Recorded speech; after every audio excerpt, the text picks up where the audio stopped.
Hello दोस्तों, welcome to my YouTube channel. आज के इस वीडियो में हम देखने वाले हैं गुरु और शिष्य की कहानी। चलो शुरू करें। एक गुरु और शिष्य जंगल से होते हुए अपने गांव जा रहे थे। अंधेरा काफी हो चुका था। शिष्य ने अपने गुरु से कहा कि गुरु की काफी रात हो चुकी है, अगर आप कहे तो आज की रात यहीं आसपास के किसी गांव में गुजार ले। गुरुजी ने सर हिलाया और वो आसपास के गांव के किसी घर के पास जाकर रुके। अब जैसे ही वहां गए तो गुरुजी के शिष्य ने दरवाजा खटखटाया। उस घर से एक गरीब आदमी बाहर आया तो गुरुजी ने बोला, हम अपने गांव जा रहे थे, लेकिन काफी रात होने के वजह से हमने इसी गांव में रुकने का सोचा। क्या हम आज का रात आपके यहाँ रुक सकते हैं?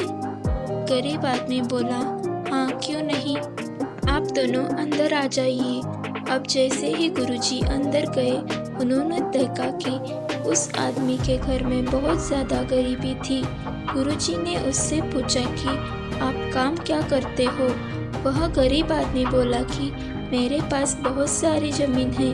तो गुरुजी ने बोला, अगर तुम्हारे पास बहुत सारी जमीन है तो इस तरह से क्यों रह रहे हो? वह आदमी बोला, यह किसी काम की नहीं है। गांव वाले बोलते हैं कि ये बंजर जमीन है, यहाँ पर कुछ भी नहीं उगाई जा सकती है और वहाँ फसल उगाना बहुत बड़ी बेवकूफ़ी है। गुरुजी ने बोला कि तुम्हारा गुजारा कैसे होता है? उसने बोला कि मेरे पास एक भैंस है जिससे मेरा पूरा घर चलता है।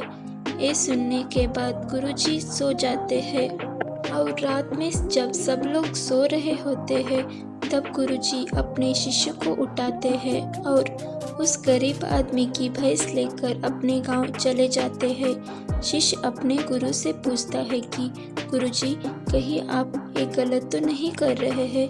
उस गरीब आदमी की रोजी रोटी इसी भैंस की वजह से चलती है। तो गुरुजी अपने शिष्य की तरफ देखते हैं और मुस्कुराते हुए आगे बढ़ जाते हैं। उस बात को तकरीबन 10 साल गुजर जाती है और जो गुरु का शिष्य था वह बहुत बड़ा गुरु बन चुका था।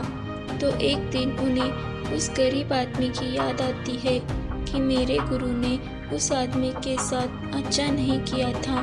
मुझे एक बार चलकर देखना चाहिए कि वह आदमी अब किस परिस्थिति में है। वह शिष्य उस गांव की तरफ जाता है और वहां जैसे ही पहुंचता है तो वह देखता है कि जहां पर उस गरीब आदमी का झोपड़ा था वहां पर एक बड़ा ही आलीशान महल बन चुका था और उस झोपड़ी के बाहर जो बंजर जमीन थी उस पर फल और फूलों के बगीचे थे।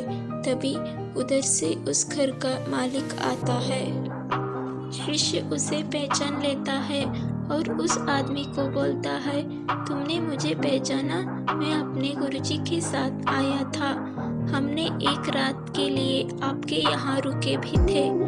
वह आदमी उसे पहचान लेता है और बोलता है कि उस रात में आप कहाँ चले गए थे और उस रात के बाद ही मेरी भैंस कहीं चली गई थी।